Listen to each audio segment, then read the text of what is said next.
விஷயம் தான். அண்ட் நாங்களும் யோசிச்சிருப்போம் எவ்வளோ தடவ. இந்த மாரி எங்களுக்கும் இருந்தா தான் நாங்களும் லெவல் அப் பண்ணிட்டே போலாம்ல அப்படின்னு.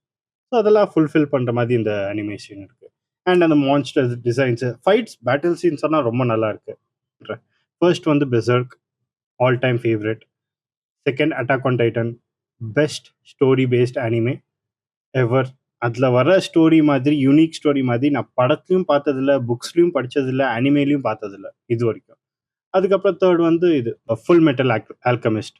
அதுக்கப்புறம் வந்து மான்ஸ்டர் அந்த மாதிரி கிளாசிக் அனிமேஸ்க்கு போவேன். இல்லைனா இது நருட்டோ, டிராகன் பால் ஜி அதெல்லாம் என்னோட ஒப்பீனியன். ஸோ அதுக்கெல்லாம் கம்பேர் பண்ணா இது இன்னும் அந்த ஸ்டேஜுக்கு வரல. சீசன் 2 பத்தி பேசணும்னா, சீசன் 2 நல்லா இருக்கு. ஆக்சுவலி சீசன் 1ல ஒரு விஷயம் எனக்கு எப்பயுமே நாக் ஆயிட்டு இருந்துச்சுன்னா, வெறும் ஹீரோல மட்டும் தான் ஜாஸ்தி ஃபோக்கஸ் பண்ணுவான் நாங்க. அவன் அவனோட லைஃப அவன சுத்தி இருக்கிறது தான் ஜனம் மாதிரி. ஆனா சீசன் 2ல ஆக்சுவலி கேரக்டர் வேற